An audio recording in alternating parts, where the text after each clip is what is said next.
ಪ್ರದರ್ಶನದಲ್ಲಿ ನಮ್ಮೊಂದಿಗೆ ಕಾಂಗ್ರೆಸ್ ಕಾರ್ಯಕರ್ತೆಯಾದ ಮುನಿರಾ ಎ ಮಕಾಂದರ್ ಅವರು ಉಪಸ್ಥಿತಿಯಲ್ಲಿದ್ದಾರೆ. ಇವರಿಗೆ ನಮ್ಮ politiciansinIndia.com ಪರವಾಗಿ ಹಾರ್ದಿಕ ಸ್ವಾಗತ ಮೇಡಮ್.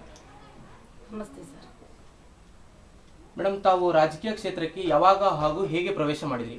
ಸರ್ 18 ವರ್ಷದಿಂದ ನಾನು ಸೇವೆ ಸಲ್ಲಿಸ್ತಿದ್ದೀನಿ ಸರ್. ಮಾಡಿದ ನಂತರ ಇಲ್ಲಿಯವರೆಗೆ ಜನರಿಗಾಗಿ ಯಾವ ಕೆಲಸ ಕಾರ್ಯಗಳನ್ನು ನೀವು ಮಾಡ್ತಾ ಇದ್ದೀರಮ್ಮ? ಸರ್, ನಾನು ಬಡ ಕುಟುಂಬಕ್ಕೋಸ್ಕರ ಮದುವೆ ಆಗಲಿ, ಒಂದು ಮಾನಸಿಕ ರೋಗದಿಂದ ನಡುತ್ತಾ ಇರೋದು ಮಕ್ಕಳಿಗಾಗಲಿ, ಮತ್ತು ಒಳ್ಳೆ ಕೆಟ್ಟದು ಸಾರಿ ಸರ್, ನಾನು ಪ್ರತಿಯೊಂದು ಮಹಿಳೆಯರಿಗೋಸ್ಕರ ಕಷ್ಟ ಸುಖ ಏನೇ ಇದ್ರೂ ಕೂಡ ಅವ್ರಿಗೆ ಭಾಗವಹಿಸಿ ಇವಾಗಲೂ ಮಾಡ್ತಾ ಇದ್ದೀನಿ, ಮುಂದೆ ಕೂಡ ಮಾಡ್ತಾ ಇರ್ತೀನಿ ಸರ್. ಈಗ ಸದ್ಯ ಇವಾಗ ಕಾಂಗ್ರೆಸ್ ಕಾರ್ಯಕರ್ತೆ ಆಗಿದ್ರಿ ಮೇಡಮ್. ನೀವು ಈ ಹುದ್ದೆಯಲ್ಲಿ ನೀವು ಜನರ ಸೇವೆ ಮಾಡ್ತಿದ್ರಿ ಅಂತ ಇದಕ್ಕಿಂತ ಮೊದಲು ಹೇಳಿದ್ರಿ ಮೇಡಮ್. ಮೊದಲು ನೀವು ಇದು ಕಾಂಗ್ರೆಸ್ ಕಾರ್ಯಕರ್ತೆಯಾಗಿ ಬರ್ಲಿಕ್ಕಿಂತ ಮುಂಚೆ ನೀವು ಯಾವುದಾದ್ರೂ ಕೆಲಸದಲ್ಲಿ ನೀವು ಭಾಗಿಯಾಗಿದ್ರಾ? ಸರ್, ನಾನು ಯಾವುದು ಭಾಗಿ ಇಲ್ದಂಗೆನೆ ಒಂದು ಮಾಮೂಲಿ ಕಾಂಗ್ರೆಸ್ ಕಾರ್ಯಕರ್ತ ಆಗೇನೆ ಮಹಿಳೆಯರ ಕಷ್ಟಕ್ಕೋಸ್ಕರ ಅವ್ರ ಮನೆ ಬಾಡಿಗೆ ಕಟ್ಟಕ್ಕಿಲ್ಲ, ಮನೆಗೆ ರಾಷನ್ ಇಲ್ಲ, ಅವ್ರ ಮನೆಗೆ ಕಷ್ಟ ಇದೆ, ಅವ್ರ ಮನೆ ಪರಿಸ್ಥಿತಿ ಕೆಟ್ಟು ಆಗಿದ್ರು ಅದರಲ್ಲಿ ನಾನು ಭಾಗವಹಿಸಿ ಅವ್ರ ಕಷ್ಟನ ನನ್ನ ಕಷ್ಟ ಅಂತ ಸಹಾಯ ಮಾಡ್ತಿದ್ದೀನಿ ಸರ್.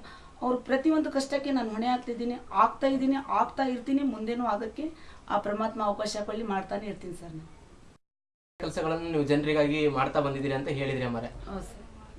ಅದರಲ್ಲೂ ಕೂಡ ಜನರು ನೆನಪಿನಲ್ಲಿ ಇಟ್ಟುಕೊಳ್ಳುವಂತ ಕೆಲಸ ಕಾರ್ಯಗಳು ಏನಾದರೂ ಇದೆನಾ? ಹೌದು ಸರ್, ಸಾಕಷ್ಟಿದೆ. ಅದರಲ್ಲಿ ಒಂದು ಇಂಪಾರ್ಟೆಂಟ್ ಏನಿದೆ ಅದನ್ನು ನಾನು ಹೇಳೋಕ್ಕೆ ನಿಮ್ಮ ಹತ್ರ ಇಷ್ಟಪಡ್ತೀನಿ ಸರ್. ಅದು ಏನಂತಂದರೆ, ಒಂದು ಮಹಿಳೆ 7 ತಿಂಗಳ ಬಸ್ರೆಯಲ್ಲಿ ಗಂಡ ಒಬ್ಬನು ಬಿಟ್ಟು ಹೋಗಿದ್ದೆ ಸರ್. ಇಂಥದ್ದು ಸಾಕಷ್ಟಾಗಿದೆ, ಆದರೂ ಅಷ್ಟು ನೂರಾರು ಕೆಲಸದಲ್ಲಿ ಇದು ಒಂದು ಭಾಳ ಇಂಪಾರ್ಟೆಂಟ್ ಸರ್. ಇದು ಪ್ರತಿಯೊಂದು ಮಹಿಳೆಯವ್ರಿಗೆ, ಪ್ರತಿಯೊಂದು ರಾಜಕಾರಣಿಯವ್ರಿಗೆ, ಪ್ರತಿಯೊಂದು ಲೀಡರ್ಸ್ಗೆ ಇದು ಒಂದು ಭಾಳ ಮುಖ್ಯದ ಒಂದು ವಿಷಯ ಹೇಳ್ತೀನಿ ಸರ್. ಇದಕ್ಕೆ ಭಾಳ ಇಷ್ಟಪಟ್ಟು ನಾನು ಹೇಳ್ತೀನಿ, ಈ ಕಷ್ಟನ ನನ್ನ ಕಷ್ಟ ಅಂತ ಹೇಳ್ಕೊತೀನಿ. ಆ ಮಹಿಳೆ 7 ತಿಂಗಳ ಬಸ್ರಿ ಇದ್ದಾಗ ಅವ್ರ ಗಂಡ ಬಿಟ್ಟು ಹೋಗ್ಬಿಟ್ಟಿತ್ತು ಸರ್. ಆವತ್ತಿಂದ ಕೂಡ ಬಂದು ನಾನೆಲ್ಲ ಸುಸೈಡ್ ಮಾಡ್ಕೊಂಡು ಬಿಡ್ತೀನಿ, ನನಗೆ ಇರೋಕ್ಕೆ ಜೀವನದಲ್ಲಿ ಆಸೆನೇ ಇಲ್ಲ, ಅದು ಯಾಕಮ್ಮ ಹಿಂಗೆ ಮಾಡ್ತೀಯ? ಇಲ್ಲ ಅಕ್ಕ, ನನಗೆ ನನ್ನ ಗಂಡ ಬಿಟ್ಟು ಹೋಗಿದ್ಮೇಲೆ ಈ 3 ಮಕ್ಳಿಗೆ ತೊಗೊಂಡು ನಾನು ಯಾವ ಥರ ಜೀವನ ಮಾಡಬೇಕು, ನನಗೆ ಜೀವನಕ್ಕೆ ಅರ್ಥನೇ ಇಲ್ಲ ಅಂತ. ಇಲ್ಲ ತಾಯಿ, ಕೆಡ್ಸೋರು 100 ಜನ ಅಂದರೆ ಕಾಯೋನೊಬ್ಬನೇ ಇರ್ತಾನೆ, ಅದರಲ್ಲಿ ಪರಮಾತ್ಮ ಒಬ್ಬೊಬ್ರು ಬಿಟ್ಟಿರ್ತಾನೆ, ನಮ್ಮಂಥವ್ರು ಕೂಡ. ಅದಕ್ಕೋಸ್ಕರ ನಾನೇನು ಮಾಡಿದೆ ಸರ್, ಬೇಡಮ್ಮ, ನನ್ನ ಕೈಯಿಂದ ಏನು ಸಹಾಯ ಆಗುತ್ತೋ ಅಷ್ಟನ್ನು ನಾನು ಒಂದು ಹೆಣ್ಣಾಗಿ, ಒಂದು ನಿನ್ನ ತಾಯಿಯಾಗಿ ಅದು ಮಾಡ್ತೀನಿ ಅಂತ ಒಪ್ಕೊಂಡೆ ಸರ್. ಆಯ್ತಂತ ಸರ್, 7ನೇ ತಿಂಗಳಿಂದ ಟ್ರೀಟ್ಮೆಂಟ್ ಎಲ್ಲ ಕೊಡ್ತೀವಿ ಸರ್. 9ನೇ ತಿಂಗಳು ಪೇನ್ ಸ್ಟಾರ್ಟ್ ಆಯಿತು.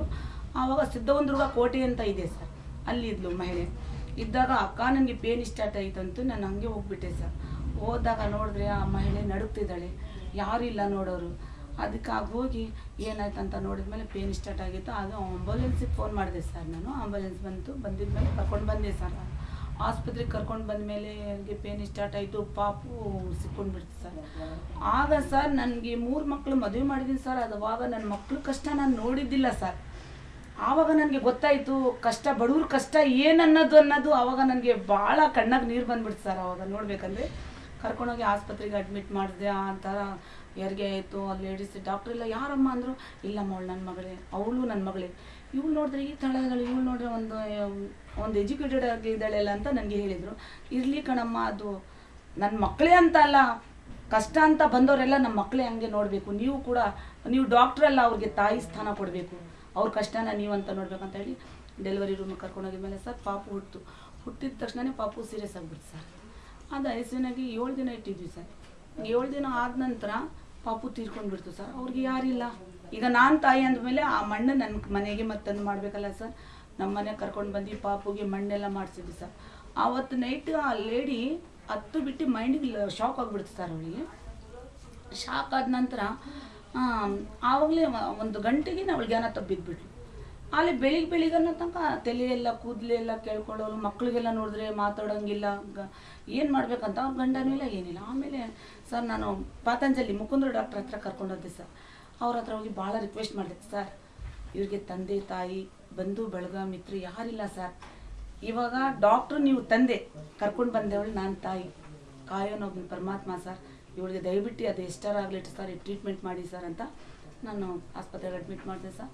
ಅಲ್ಲಿ ಸುಮಾರು ಒಂದು 15 ದಿನ ಇಟ್ಕೊಂಡಿದ್ವಿ ಸರ್. 15 ದಿನ ಇಟ್ಕೊಂಡ್ಮೇಲೆ ಅವ್ರಂದ್ರು ನೀವು ಇಷ್ಟು ಮಾಡ್ತಿದ್ರೆ ಇಸ್ ಗ್ರೇಟ್ ಅಂತ ಮುಕುಂದ್ರ ಡಾಕ್ಟರ್ ಕೂಡ ಭಾಳ ಇದು ಮಾಡಿದ್ರು, ಹೆಮ್ಮೆ ಪಟ್ಟರು ಸರ್. ಅವರು ಕೂಡ ಭಾಳ ಒಳ್ಳೆ ಡಾಕ್ಟ್ರು ಸರ್. ಅವರು ಅಲ್ಲಿಂದ ಕರ್ಕೊಂಡು ಬಂದಮೇಲೆ ನನ್ನ ಮನೆಗೆ ಒಂದು ತಿಂಗಳ ಇಟ್ಕೊಂಡೆ ಸರ್. ನಾನು ತಿಂಗಳ ಇಟ್ಕೊಂಡು ಅವಳಿಗೆಲ್ಲ ವಾಸ ಆಗಿದ್ಮೇಲೆ ಈಗ ಅವ್ರಿಗೆ ಮನೆಗೆ ಕರ್ಕೊಂಡೋಗಿ ಅವ್ರ ಗಂಡ ಎಲ್ಲೈತೆ ಪತ್ತೆ ಹಚ್ಚಿ, ಅವ್ರ ಗಂಡ ಇದರಲ್ಲಿತ್ತು ಸರ್, ಎಂತ ಆಂಧ್ರದಾಗಿತ್ತು ಸರ್. ಅಲ್ಲಿಂದ ಕರ್ಸ್ಕೊಂಡು ಬಂತೀನಿ, ನೋಡಪ್ಪ ಗಂಡ ಹೆಂಡತಿ ಚೆನ್ನಾಗಿರಪ್ಪ, ಈ ಥರ ಆಗ್ಬಿಟ್ಟಿದೆ, ನಿನ್ಗೆ ಏನು ಸಹಾಯ ಆಗುತ್ತೋ ನನ್ನ ಕೈಯಿಂದ ಅದೆಲ್ಲ ಮಾಡ್ತೀನಪ್ಪ ಅಂತ ಹೇಳಿ ಕರ್ಕೊಂಡು ಬಂದು ಒಂದು ಮನೆ ಮಾಡಿ ಸರ್, ಸಿದ್ಧವನದುರ್ಗ ಕ್ವಾರ್ಟರ್ ಮನೆ ಮಾಡಿ ಅವ್ರ ಫ್ಯಾಮಿಲಿ ಎಲ್ಲ ಇಟ್ಟಿದ್ದೀನಿ ಸರ್. ಅದೆಲ್ಲ ಪ್ರೂಫ್ ಎಲ್ಲ ಇದೆ ಸರ್ ನನ್ನ ಹತ್ರ.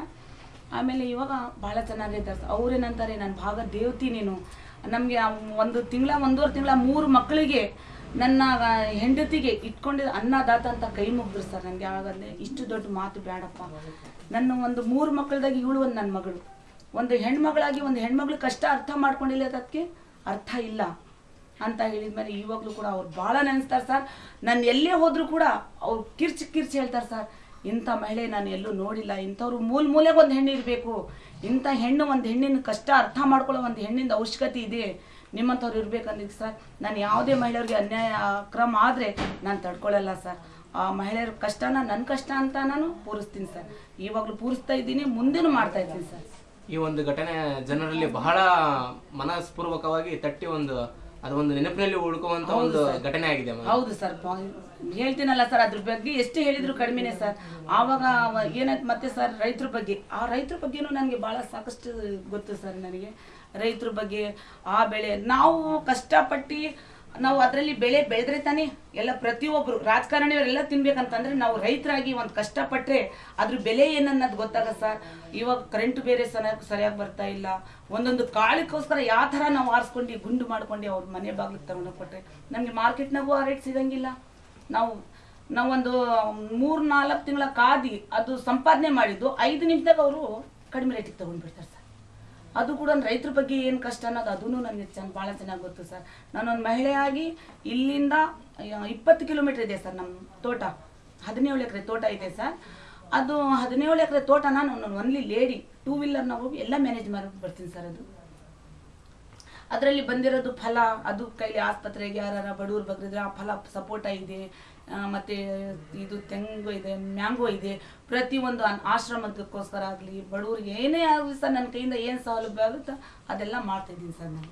ಸರಿ, ಕ್ಷೇತ್ರಕ್ಕೆ ಬರ್ಲಿಕ್ಕೆ ನಿಮ್ಮ ಕುಟುಂಬದ ಸದಸ್ಯರಲ್ಲಿ ನಿಮಗೆ ಯಾರು ಪ್ರೇರಣೆ ಆಗಿದ್ರಮ್ಮ? ಸರ್ ನಮ್ಮ ತಾಯಿಯವರು ಸರ್. ಅವ್ರ ಹೆಸರು ಹೇಳಕ್ಕೆ ಇಷ್ಟಪಡ್ತೀರಾ? ಅವ್ರ ಹೆಸರು ಖುರ್ಷಿದಾ ಬಾನು ಅಂತ ಸರ್. ನಮ್ಮ ತಾಯಿಯವರು ಯಾವತ್ತಿಂದ ಪಾಲಿಟಿಕ್ಸ್ನ ಕೆಲಸ ಮಾಡೋದು ಸ್ಟಾರ್ಟ್ ಮಾಡಿದ್ರು ಸರ್, ಅವಾಗ ನಾನು ಇನ್ನೂ ಭಾಳ ಚಿಕ್ಕವಳಿದ್ದೆ. ಆವತ್ತಿಂದನೇ ನನ್ನ ಮೈಂಡಲ್ಲಿ ಬಂದ್ಬಿಡ್ತಿತ್ತು ಸರ್, ಪಾಲಿಟಿಕ್ಸ್ನಾಗ ಹೋಗಬೇಕು, ಜನ ಸೇವೆ ಮಾಡಬೇಕು, ಬಡವರ ಕಷ್ಟಕ್ಕೋಸ್ಕರ ಹೋರಾಡಬೇಕು, ಈ ಸಂಘಟನೆ ನಾನು ಮಾಡ್ತಾಯಿದ್ದೀನಿ, ಮಾಡ್ತಾನೂ ಇರ್ತೀನಿ ಸರ್. ಅವ್ರ ಕಷ್ಟ ಏನು ಅನ್ನೋದು ನನಗೆ ಚೆನ್ನಾಗಾಗ್ಬಿಟ್ಟಿದೆ ಸರ್. ಅದಕ್ಕೋಸ್ಕರ ಇದು ಇನ್ನೊಂದು ಸ್ವಲ್ಪ ನನಗೆ ಅವಕಾಶ ಮಾಡಿದ್ರೆ ಇನ್ನೂ ಮುಂದೆ ಮಾಡ್ತಾ ಇರ್ತೀನಿ ಸರ್.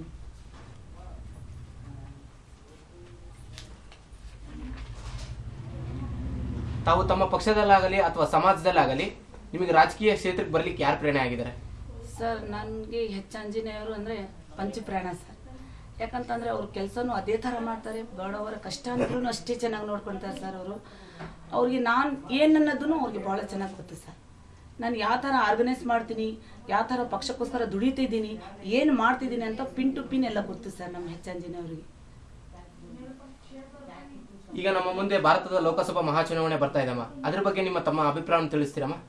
ಸರ್ ನನಗೆ ಶ್ರೀಮತಿ ಇಂದಿರಾ ಗಾಂಧಿಯವರು ಈ ದೇಶಕ್ಕೋಸ್ಕರ ತ್ಯಾಗ ಮಾಡಿ ಅವರು ಪ್ರಾಣನೇ ತ್ಯಾಗ ಮಾಡಿದ್ರು ಒಂದು ಹೆಣ್ಮಗಳು. ಅದ್ರ ನಂತರ ಅವ್ರ ಮುಂದೆನೇ ನಮ್ಮ ರಾಜೀವ್ ಗಾಂಧಿಯವರು ಕೂಡ ದೇಶಕ್ಕೋಸ್ಕರ ತ್ಯಾಗ ಮಾಡಿದ್ರು. ಅದೆಲ್ಲ ಆದ ನಂತರ ಅವ್ರ ಕಣ್ಮುಂದೆ ಅವರ ಧರ್ಮಪತ್ನಿಯಾದ ಶ್ರೀಮತಿ ಸೋನಿಯಾ ಗಾಂಧಿಯವರು ಕೂಡ ಒಂದು ಮಹಿಳೆಯಾಗಿ ಇಷ್ಟಿಗೆ ಈ ದೇಶಕ್ಕೋಸ್ಕರ ಎದೆ ತಟ್ಟಿ ನಿಂತ ಒಂದು ಹೆಣ್ಮಗಳು. ಆ ಹೆಣ್ಮಗಳಿಗೋಸ್ಕರ ನಮ್ಮಂಥವ್ರ ಹೆಣ್ಮಕ್ಳು ಮೂಲೆಗೂ ಕೂಡ ನಮ್ಮ ಸೋನಿಯಾ ಗಾಂಧಿ, ನಮ್ಮ ರಾಹುಲ್ ಗಾಂಧಿ ಪ್ರಧಾನಮಂತ್ರಿ ಆಗಬೇಕು ಬರೋ MP ಎಲೆಕ್ಷನಿಗೆ ಕೂಡ ಸರ್. ಅದಕ್ಕೋಸ್ಕರ ನಾವು ಹಗಲು ರಾತ್ರಿ ಕಷ್ಟಪಟ್ಟು ದುಡಿತಿದ್ದೀವಿ, ಪಕ್ಷಕ್ಕೋಸ್ಕರ ದುಡಿತಾ ಇರ್ತೀವಿ. ಆ ಅವಕಾಶ ಪರಮಾತ್ಮ ನಮಗೆ ಕೊಳ್ಳಿ, ನಮ್ಮ ರಾಹುಲ್ ಗಾಂಧಿ ಪ್ರಧಾನಮಂತ್ರಿ ಆಗಬೇಕಂತ ತಮ್ಮಲ್ಲಿ ಬೇಡ್ಕೊತಿದ್ದೀನಿ ಸರ್. ತಾವು ಇವತ್ತಿನ ಯುವ ಜನರಿಗೆ ಏನು ಸಂದೇಶ ಕೊಡ್ಲಿಕ್ಕೆ ಇಷ್ಟಪಡ್ತೀರಮ್ಮ? ಸರ್ ಇವಾಗ ಏನಂತಂದ್ರೆ ಸರ್, ನಮಗೆ ಯುವ ಜನರಿಗೆ ನೀವು ಏನು ಸಂದೇಶ ಕೊಡ್ಲಿಕ್ಕೆ ಇಷ್ಟಪಡ್ತೀರಮ್ಮ? ಸರ್ ಇದೆಲ್ಲ ಘಟನೆ ಆದರೂ ಕೂಡ ಒಂದು ಮಹಿಳೆಯಾಗಿ ಒಂದು ರಾಹುಲ್ ಗಾಂಧಿಗೆ ಬೆಂಬಲಿಸಿ ಅವ್ರ ತಾಯಿ ನನ್ನ ಮಗ ಪ್ರಧಾನಮಂತ್ರಿ ಆಗಬೇಕಂತ ಶ್ರೀಮತಿ ಸೋನಿಯಾ ಗಾಂಧಿಯವ್ರಿಗೂ ಭಾಳ ಸಾಕಷ್ಟು ಆಸೆ ಇದೆ. ಅದೇ ಆಸೆ ಕೂಡ ನಮ್ಮ ಎಲ್ಲರಿಗೂ ಕೂಡ ನಮ್ಮ ರಾಹುಲ್ ಗಾಂಧಿ ಪ್ರಧಾನಮಂತ್ರಿ ಆಗಬೇಕು ಅನ್ನೋದೇ ಯುವ ಜನರಿಗೂ ಆಸೆ ಇದೆ ಸರ್. ಅವರು ಪ್ರಧಾನಮಂತ್ರಿ ಆಗಬೇಕು, ಆ ದಿನ ಬರಬೇಕು, ಪಾಲಿಟಿಕ್ಸ್ಗೋಸ್ಕರ ನಾವು ದುಡಿತಿದ್ದೀವಿ, ಆ ಪರಮಾತ್ಮ ಇದಕ್ಕೆ ಪ್ರತಿಫಲ ಕೊಡಬೇಕು, ಆ ಆಸೆ ಇದೆಯೇ ಸರ್ ನಮ್ಮಲ್ಲಿ. ಮತ್ತೊಂದು ಸ್ವಲ್ಪ ಚುನಾವಣೆಯಲ್ಲಿ ನಮ್ಮ ರಾಹುಲ್ ಗಾಂಧಿಯವರು ಪ್ರಧಾನಮಂತ್ರಿ ಆಗಬೇಕಂತ ಯುವಕ ಜನರಲ್ಲಿ ತಮ್ಮಲ್ಲಿ ಕಳಕಳಿಯಾಗಿ ನಾನು ಕೇಳ್ಕೊಳ್ತಿದ್ದೀನಿ. ದಯವಿಟ್ಟು ಪ್ರತಿಯೊಬ್ಬರು ನಮ್ಮ ರಾಹುಲ್ ಗಾಂಧಿಗೆ ಬರೋ MP ಎಲೆಕ್ಷನ್ಗೆ ಕಾಂಗ್ರೆಸ್ ಬರಬೇಕು, ಕಾಂಗ್ರೆಸ್ಗೋಸ್ಕರ ನಾವು ದುಡಿತಾ ಇರೋಣ.